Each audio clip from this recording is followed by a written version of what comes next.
In my first life, I thought my place at Harrington University was the pinnacle of everything I had worked for: acceptance into the country's most elite institution, a scholarship built on sweat and sleepless nights, and at my side, the golden boy everyone adored, Julian Cross, who came from old money but swore he loved me for my fire rather than my pedigree, and my best friend Ivy, dazzling, brilliant, the kind of girl who could charm professors and parties alike, but behind their perfect smiles lurked a secret that killed me, for when I was accused of plagiarizing my thesis, a crime I did not commit, it was Julian's testimony that damned me, and Ivy's carefully orchestrated whispers that sealed my fate, and the shame of expulsion tore apart everything I had built, leaving me branded a fraud in the academic world, abandoned, ridiculed, until one night, drunk and broken, I stepped into the river that cut through campus and never came out, my lungs filling with icy water as the stars blurred overhead, but fate, cruel and merciful, did not leave me there, for I awoke gasping in my dorm room months earlier, my hands gripping sheets still warm from sleep, the calendar on the wall reminding me I had not yet submitted the thesis they would later use to destroy me, and Julian had not yet betrayed me, Ivy had not yet sharpened her knife, and I was given the impossible chance to live it all again, but this time, I would not walk into their trap blindly, this time I would not crumble under their ambition. And already I knew whose shadow I needed to step into if I wanted to survive, because even in my first life there had been one figure no one dared cross, the cold, reclusive heir of the Blackwell dynasty, Adrian Blackwell, a man whispered about in lecture halls as untouchable, brilliant, ruthless, a prodigy who tore apart anyone who challenged him and who sat at the top of every class with a silence sharp enough to cut, and though I had never dared to meet his eyes before, this time I would, because if I wanted to burn Julian and Ivy's schemes to ash, I needed a fire only Adrian could give me. The days after my awakening were almost unbearable, because every face I passed in the ivy-clad courtyards carried memories of my downfall, and I found myself watching Julian with a kind of cold fascination, because I knew how he would smile at me, how he would lean down to brush my cheek with those perfect lips while secretly weaving a future with Ivy behind my back, and I let him. Every kiss and every whispered promise twisting into fuel, while Ivy trailed me with her honey-sweet voice, slipping her arm through mine as she gushed about professors and parties, her green eyes glittering with ambition I had once mistaken for admiration, but I knew better now, and the weight of my second life pressed on me in lectures, because every note I took, every word I wrote, reminded me of the moment they had accused me of plagiarism, a moment I could stop now if I sharpened my blade, and it was in one of those lectures, high in the old library hall, that I saw him again, Adrian Blackwell. Seated in the back row like a shadow carved into the ancient wood, his eyes lowered to his notebook, his expression unreadable as always, yet the aura around him made the air heavy, and though no one dared sit near him, I found myself drifting closer with each passing class, because I knew if I wanted his help, I had to make him see me, and so when the lecture ended and the crowd spilled out, I lingered until the room was nearly empty, my heart thrumming like a drum as I stepped into his orbit. And when his gaze finally lifted to meet mine, sharp and unyielding, I swallowed my fear and said quietly, "I need you to teach me how to fight," my words trembling but sure, and for the first time Adrian Blackwell actually looked at me, the corner of his mouth twitching with something not quite a smile, not quite disdain, as he replied, "Fight who?" And I held his stare as I whispered, "Everyone," knowing that if he refused me now, my second life would collapse before it began. Adrian didn't answer right away, and the silence between us grew so thick I thought it might crush me, his dark eyes unblinking as if he were stripping me bare, peeling back every mask I had worn since waking in this second chance, and I forced myself not to look away because I knew this was the moment that would decide whether I was dismissed as just another desperate girl or recognized as someone worth his time, and finally, he leaned back in his chair, the fading light from the tall library windows carving shadows across his sharp jawline, and he said, "You don't even know what you're asking for. You think knowledge is a shield, but it's a weapon, and weapons cut both ways," his voice low, smooth, dangerous in the way it lingered, but instead of faltering, I stepped closer, my pulse thrumming in my throat as I whispered, "Then make me bleed if you have to, but I won't be helpless again," and something in his expression shifted, the faintest crack in the mask of indifference he wore like armor, and for one breath I thought he might laugh, but instead he closed his notebook with deliberate slowness and stood, his height forcing me to tilt my chin up to meet his gaze, and he said, "If you want my help, prove you're not fragile, prove you won't shatter when the people you love twist the knife, and the irony of his words nearly stole my voice because I already knew the blade, I had already felt it in my first life, but he didn't know that, and so I nodded, whispering, "Tell me what to do," my voice steady even though my knees trembled, and he studied me for a long, suffocating moment before brushing past me, the scent of smoke and ink trailing in his wake as he murmured, "Meet me tomorrow night, East Library Wing, after curfew. If you show up, you'll learn what it means to fight. If you don't, then you're not worth remembering." And then he was gone, leaving me standing amid the echoing silence of the old hall, my heart clawing against my ribs because I had cracked the Blackwell mask enough for him to let me in, and as I left the building, Julian's laughter floated across the courtyard where he stood with Ivy, their hands brushing too long, their eyes gleaming with secrets they thought me too blind to notice, and I smiled to myself, because they had no idea that in this life, I wasn't going to be their victim, I was going to be their executioner, with Adrian Blackwell at my side. Sleep didn't come to me that night, not when my veins thrummed with the memory of Adrian's voice, that quiet command that carried more weight than any promise Julian had ever made, and I lay awake staring at the ceiling of my dorm room, the cheap plaster etched with cracks like veins of destiny I had never noticed before, and I thought about how in my first life I had never once dared to defy the world around me, never once dared to imagine I could be more than what Julian and Ivy told me I was. Their words dripping like honey even as they hollowed me out, but now every beat of my heart was an anthem of rebellion, every thought of them tangled together in secret stung less like betrayal and more like fuel, like oil poured onto the fire Adrian had lit with a single challenge, and when the day bled into night again I found myself pacing the length of my room, glancing at the clock every few minutes, the anticipation carving me raw until at last the hands pointed to the hour I could move. And I slipped through the campus with my hood drawn tight, the autumn air sharp against my cheeks, the cobblestones damp beneath my boots, the silence of curfew wrapping around me like a cloak, and when I reached the east wing of the library it loomed like a cathedral of secrets, the old stone gargoyles sneering down as if mocking my audacity, but inside the world was hushed, the rows of books like towering sentinels, and at the far end I saw him, Adrian Blackwell, waiting with the kind of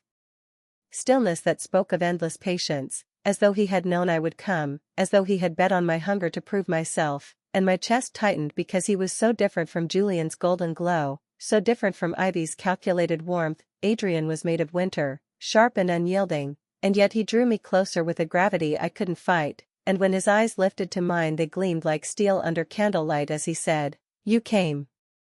Good." Most people break before the first test, and my lips parted though no words came because in that moment I realized this wasn't about school or revenge or even survival, this was about transformation, about whether I could shed the skin of the girl who drowned in a river and rise as someone unrecognizable, someone dangerous, and so I steadied my voice, forcing it low and sure as I whispered, "Then break me if you must, but when I put myself back together, I'll be sharper than before," and the corner of his mouth curved in that almost smile again, the one that made my stomach twist and my breath hitch, and he turned away, gesturing for me to follow deeper into the shadows between the shelves, where the real lessons would begin, and as I stepped after him, the echo of my footsteps swallowed by the silence of the library, I knew there was no going back, because once you seek the wolf, you cannot return to the safety of the flock, you either become predator, or you become prey. The library's east wing was a labyrinth after hours, the silence so thick it pressed against my ears until even the sound of my own breath felt intrusive, and as I followed Adrian deeper between the towering shelves I wondered if this was how prey felt when the predator led it into the forest, not with force but with inevitability, and still I did not hesitate because I knew the forest was where I belonged now, not the sheepfold where Julian and Ivy had once tethered me, and when we reached the last aisle, where the moonlight pooled faintly through the stained glass window, Adrian finally stopped, his posture as still as stone, his profile carved in sharp angles by shadow and light, and when he turned his gaze on me it was like being struck, because those eyes saw everything, my fury, my fear, my hunger for revenge, and though I had thought I could hide behind masks, I realized there was no mask with him, only the raw truth of who I was becoming, and he said, "If you want me to teach you need to understand something, knowledge is not protection, it's a blade, and when you wield it wrong, it cuts you first," his voice low, deliberate, each word like the toll of a bell, and I swallowed hard, forcing my chin up as I whispered, "Then teach me to bleed without breaking." And for a long time he simply watched me, the silence between us taut enough to snap, until at last he reached into his coat and drew out a folded paper, which he held just beyond my reach, his expression unreadable as he murmured, "This is a transcript, yours. It hasn't happened yet, but it will. Ivy will alter it, slip it into the professor's stack so it looks as though you copied, and Julian will swear under oath that he saw you do it, and you'll be finished. Unless you act first." And my blood turned to ice because the precision of it, the detail, told me this wasn't speculation, it was proof, knowledge he had gathered with that vast, ruthless network everyone whispered about. And as my trembling fingers took the paper from him, the weight of it in my hands was heavier than stone, heavier than the night I had drowned, because it was my death rewritten in ink. And Adrian's eyes never left me as he added, "I don't help people out of kindness, Celine, I help when I see potential. And you have one chance to prove you're not wasting mine. If you want them destroyed, you'll follow my instructions without hesitation, without doubt. Do you understand?" And though my chest heaved and my mind spun, I forced myself to meet his gaze, to hold the storm in those eyes, and I said, "Yes," with a steadiness I barely recognized as my own, and something flickered in his expression, not warmth, not approval, but something sharper, recognition perhaps, the acknowledgement of a wolf finding another in the making. And then he leaned close, so close I could feel the cold heat of his breath as he whispered, "Good. Because once we begin, there is no turning back. You asked to be broken. So I'll break you until even your betrayers won't recognize what's left." The following days unfolded like a nightmare I was finally awake for, every moment dripping with déjà vu because I had lived them once already, but this time I knew exactly where each thread would lead if I allowed it to tangle. And Adrian's voice lingered in my mind with every step, cold and sharp, reminding me that hesitation was just another word for weakness. So when Ivy suggested we study together in the library, I agreed with a smile, knowing full well that in my first life this was where. She had switched my thesis draft with the falsified one she'd prepared, the trap that had condemned me, and as she chattered about professors and deadlines, her pen twirling elegantly between her fingers, I felt the transcript hidden inside my coat pocket like a brand searing my skin, the proof Adrian had placed in my hands, and when she excused herself with a careless laugh, her purse slung casually over her shoulder, I didn't follow her with helpless suspicion as I had once done. I reached instead into the stack of papers she left behind and found them, the altered pages already marked with the professor's seal, her treachery prepared in advance, and for one trembling second I nearly tore them to pieces. But I remembered Adrian's words, "Knowledge is a blade," and instead I slipped them into my own folder and replaced them with a set of decoy pages I had prepared the night before, the ones Adrian had guided me to craft so that when Ivy made her switch, she would be planting her own failure, not mine. And by the time she returned, her smile radiant, her eyes gleaming with the satisfaction of deceit, I matched her with a smile of my own, so sweet it could have curdled wine, and later, as I walked across the quad, the autumn wind whipping my hair into my eyes, I spotted Julian leaning against the stone balustrade, his smile warm and familiar as he opened his arms, and I let myself be drawn into his embrace, pretending to melt into it while my heart remained cold, because I could already see the fractures in his mask, the subtle twitch at the corner of his mouth when I mentioned financial audits, the way his grip tightened when I joked about future prospects. And when I finally slipped away from him, my laughter echoing down the path, I felt Adrian's gaze before I saw him, standing in the shadows of the courtyard, a dark sentinel with his hands buried in his coat pockets, his eyes fixed on me with an intensity that rooted me to the ground, and in that gaze I felt both fear and hunger coil in my stomach, because I knew he was not watching to protect me, he was watching to see if I would rise, and the way his lips curved, the faintest trace of a smirk, told me he already saw the predator I was becoming.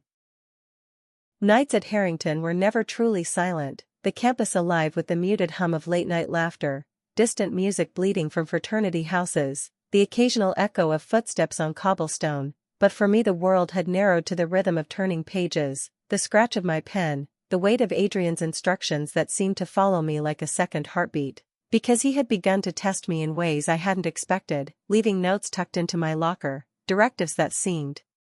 simple at first glance but always carried a razor's edge, like planting the right question during a seminar to make a professor doubt Julian's supposed brilliance, or letting slip a rumor at a study group that made Ivy's sudden genius seem suspiciously convenient, and each time I obeyed, the ripples spread wider, subtle shifts in the way people looked at them, subtle cracks in the pristine reputations they had spent years polishing, and though I was terrified of discovery, of stumbling, the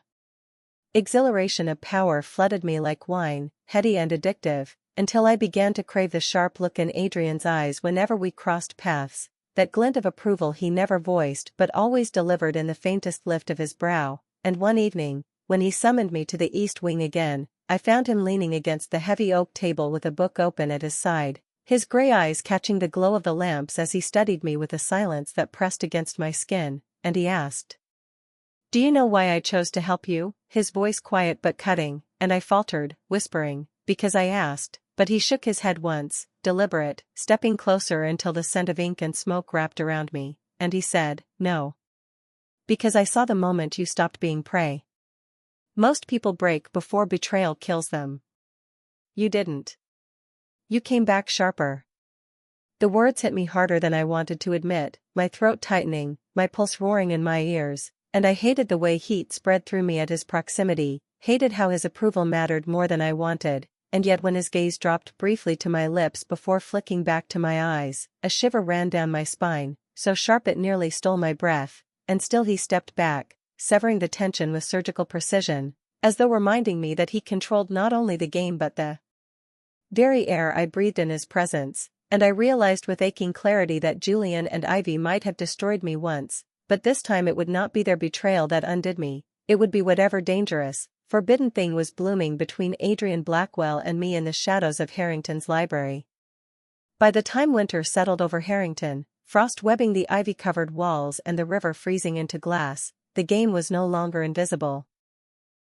The entire campus could feel the shift, though no one could name it, the way whispers now followed Julian and Ivy instead of me, the way professors' eyes narrowed at their two perfect papers, the way doors that once opened easily to them began to creak shut, and though they still wore their gilded smiles, I could see the strain in every gesture, the panic beginning to gnaw beneath their polish, and through it all Adrian remained my dark constant, calling me to him in the quiet hours when the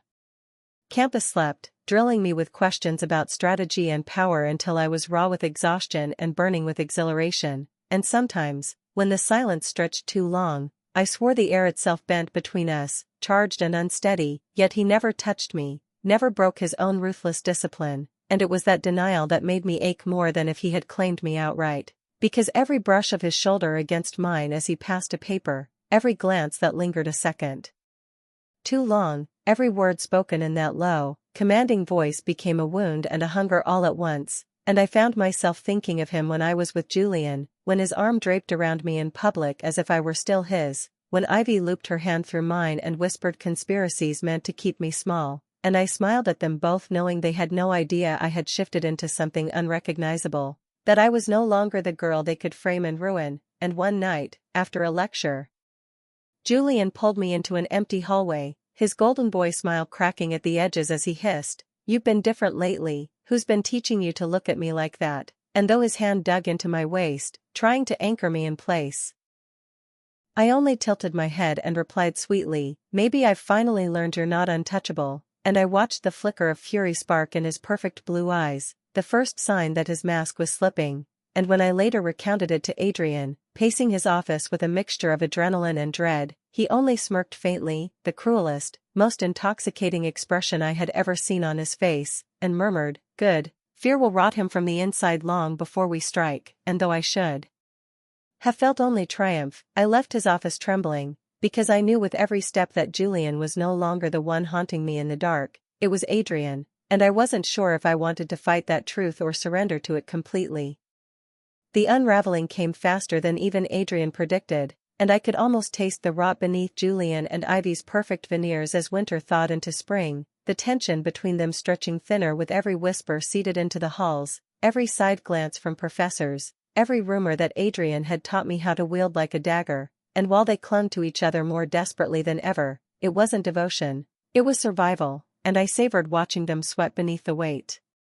of eyes that once adored them. But what I hadn't anticipated was how their fear of me would drive them closer to desperation, until one evening Ivy cornered me in the dorm bathroom, her lips trembling with the effort of holding her smile in place as she whispered, "You've changed, Alara. People are starting to look at you like you're dangerous, like you're not even yourself anymore. What happened to you?" And though the mirror behind her reflected the girl she had once ruined, I only leaned in, my smile sharp as glass as I whispered back, "Maybe I finally stopped being yours to ruin," and I watched the flicker of panic in her eyes before she darted away. But the adrenaline of that encounter lingered long into the night, so potent that when I entered Adrian's office later, I found myself trembling not with fear but with hunger, because he was already there waiting, his